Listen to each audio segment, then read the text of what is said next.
Um grande bom dia, boa tarde, boa noite para você que tá ligadinho aqui no Rede Rafas. Eu sou o Fatiello. E eu sou o Rafa Pereira.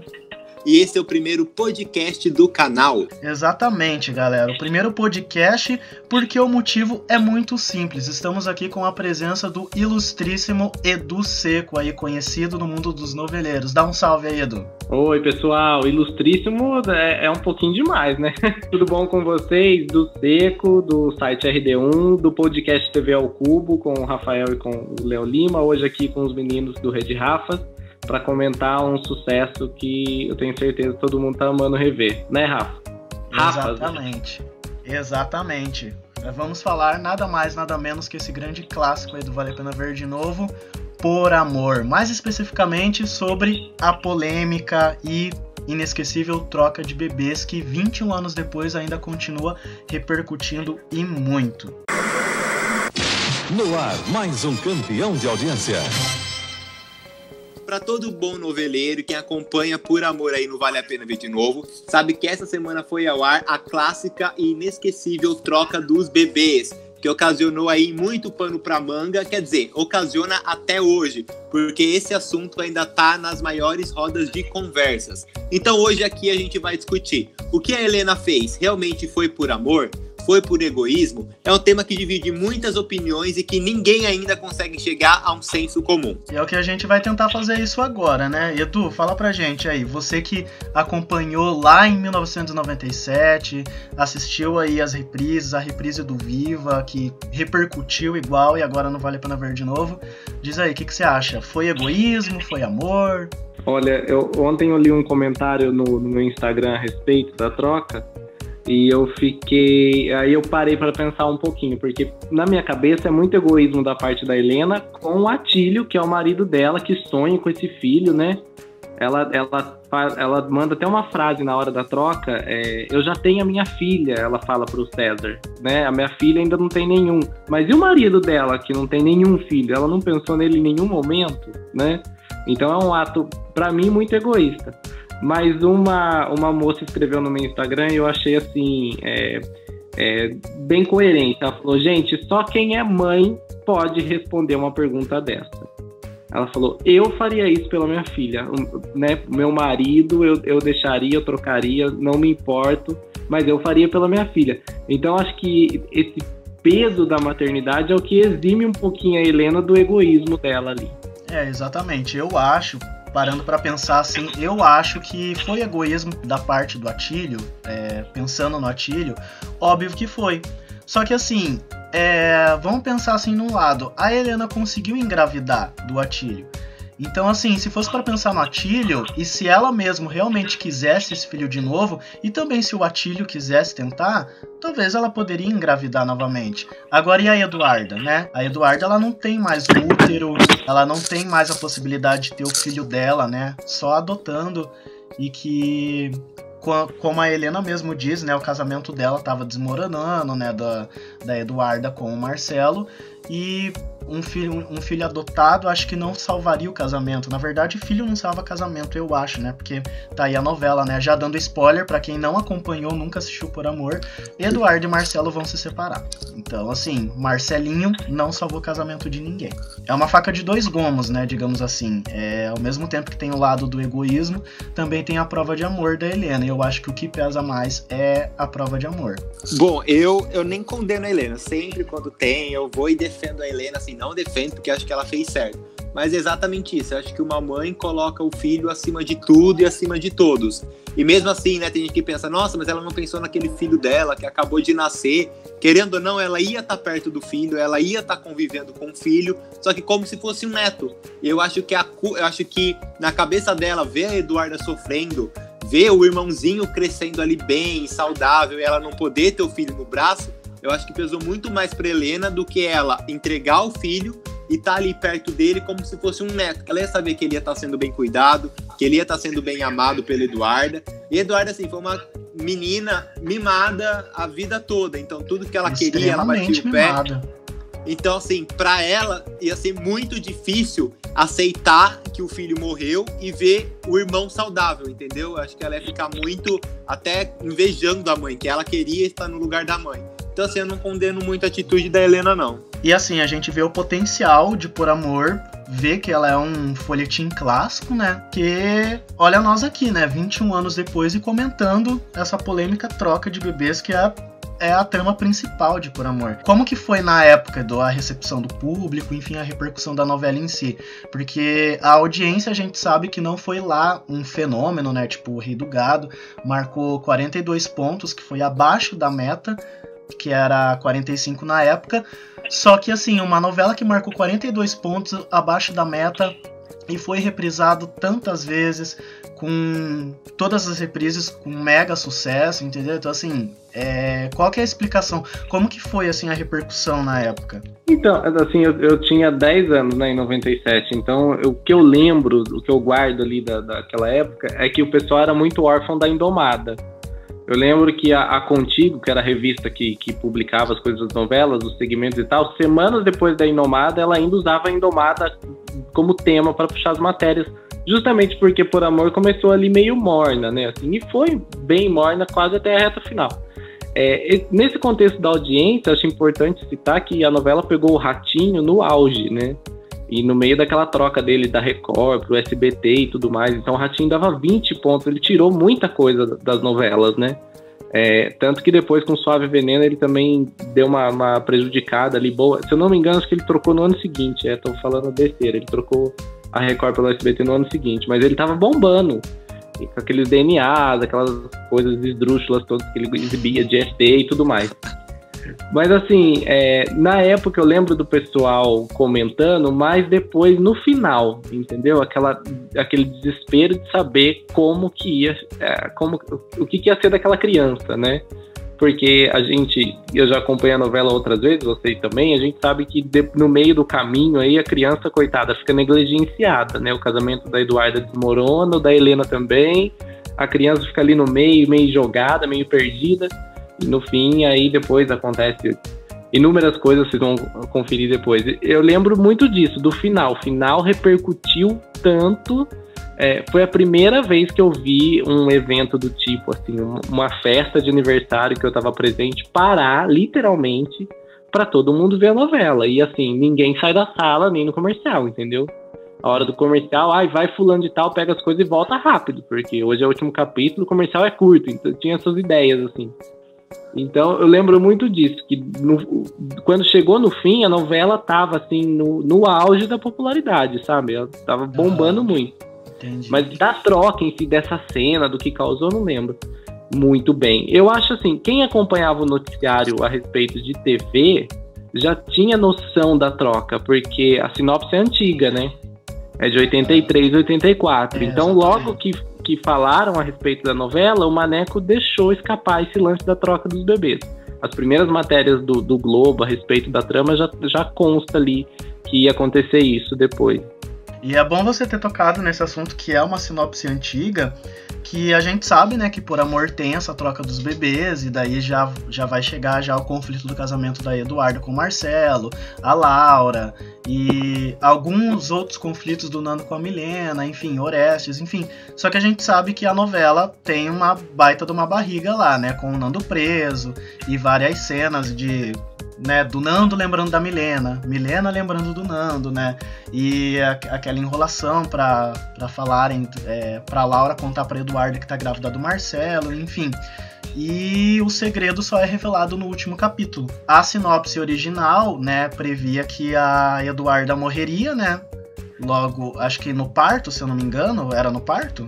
Não, Eduarda morria depois. Ah, sim.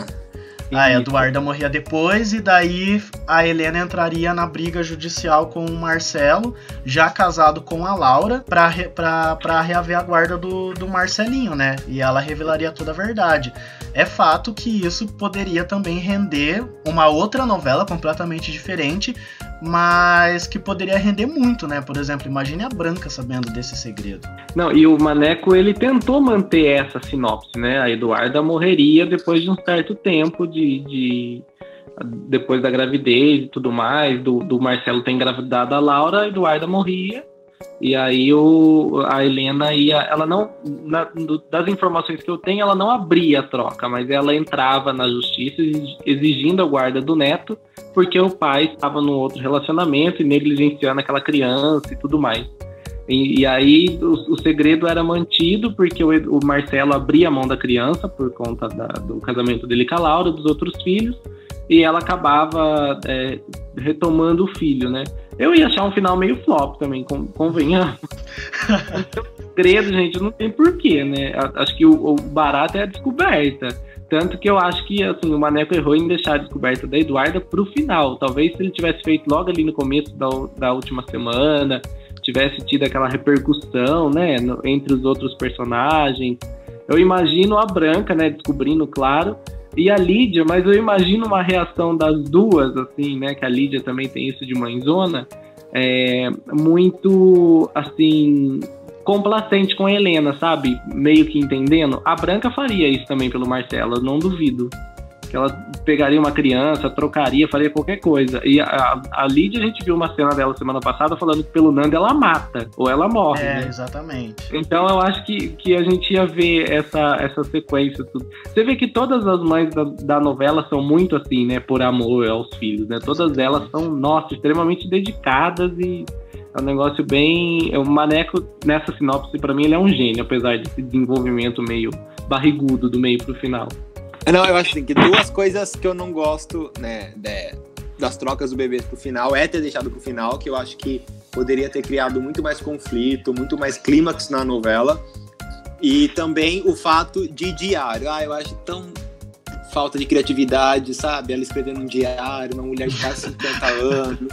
Por mim, sei lá, aconteceria alguma coisa e o médico acabaria revelando pra ferrar a Helena, ou então mesmo a Eduarda, ou o bebezinho ficasse doente e precisasse só de alguma coisa que a mãe pudesse doar pra ele. Sei lá, duas coisas que eu acho que poderia ser melhorado, é antecipar um pouco essa descoberta, justamente pelo que o Edu falou, pra ver também como que seria a reação dos outros personagens, pra ter mais pano pra manga, e também a descoberta sem diário, que eu acho uma coisa muito preguiçosa mesmo. Vou fazer ela escrevendo um diário, alguém vai ler o diário. Essas duas coisas que eu não gosto.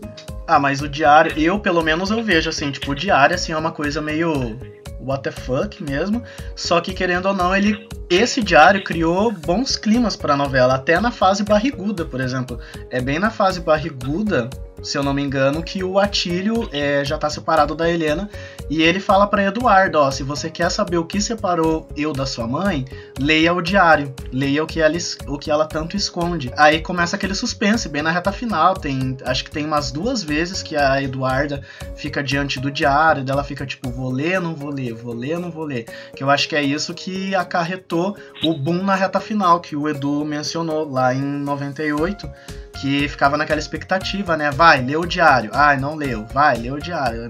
Não leu.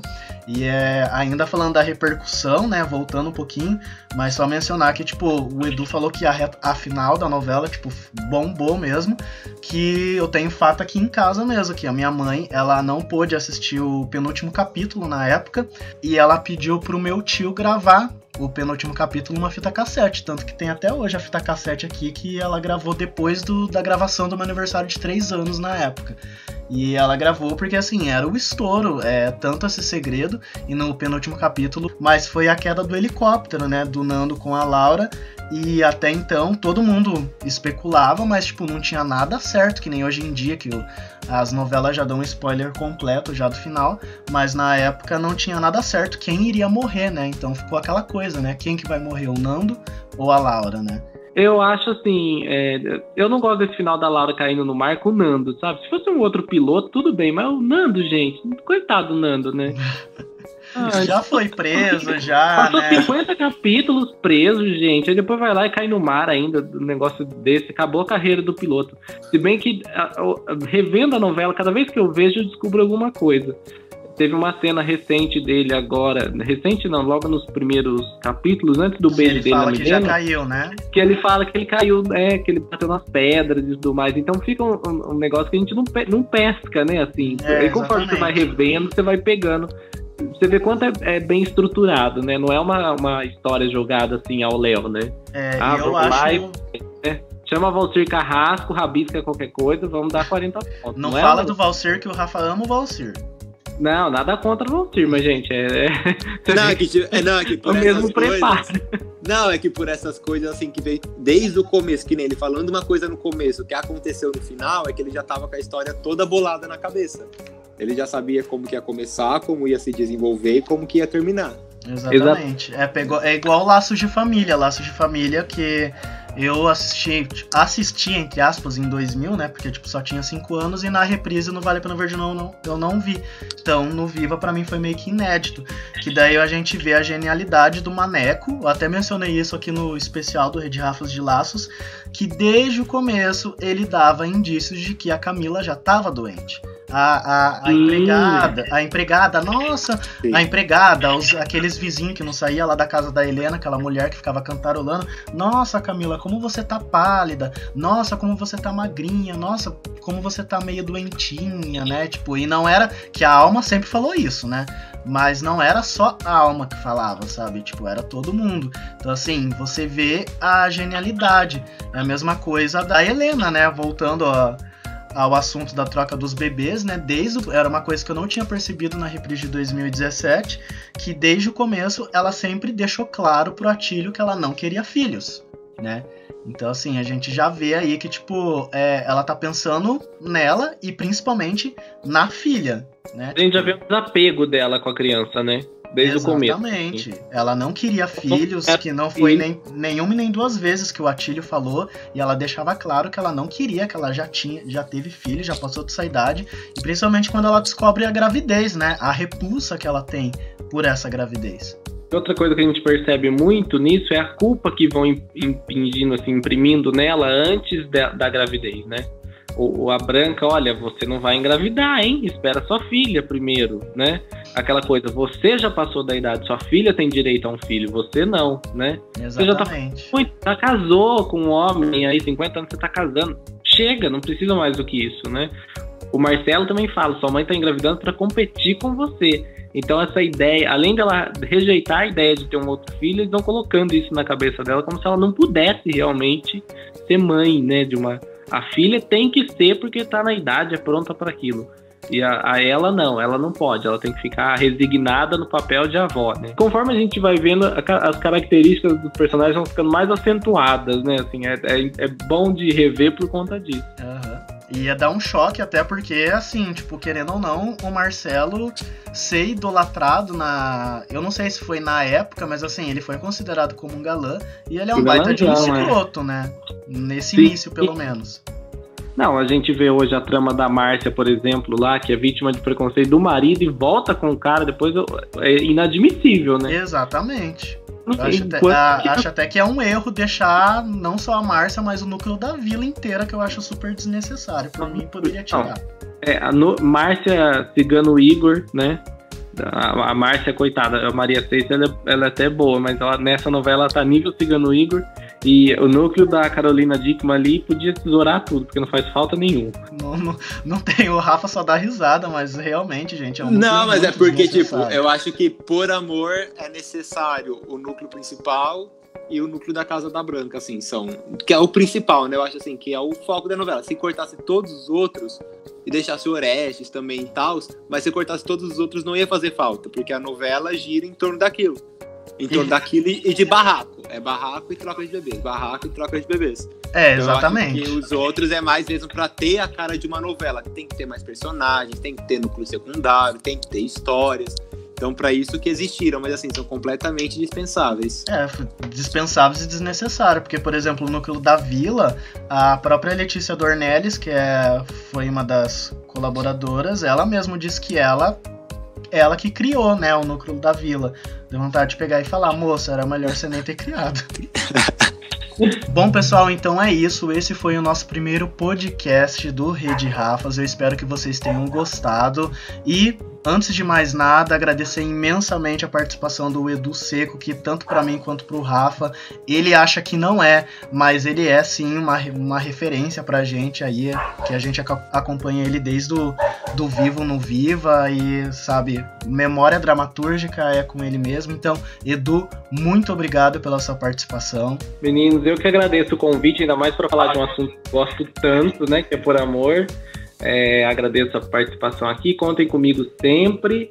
E para quem quiser me acompanhar, para quem acompanha os meninos, gosta de novela e quiser me acompanhar também, eu tô lá no rd1.com.br, nas redes sociais do Seco, D-U-H, e Seco igual a Débora, embora a gente não seja parente. E no podcast TV ao Cubo com o Rafael Fialho e o Léo Lima lá no Spotify. Então, galera, o primeiro podcast aqui, espero que vocês tenham gostado. Não esqueça de falar pra gente o que vocês acham dessa polêmica. Helena, egoísta, salafraia, safada, completamente apaixonada pela... Eu já vi cada coisa da Helena, tadinha da Helena. Não, é porque eu até vi no Facebook, né, gente falando da Helena, e gente, essa bolsominion tem que sofrer mesmo, essa filha da puta, sabe? Gente. Aí eu falei, gente, a Helena nem existia isso naquela época. Então é isso que vocês acham da Helena, se ela é má, se ela é boa, se ela fez certo em proteger a filha acima de tudo, se ela foi egoísta com ela e com os sentimentos do Atílio. Então não esqueça de falar pra gente, que a opinião de vocês é muito importante, e continuem ligadinhos aqui no canal.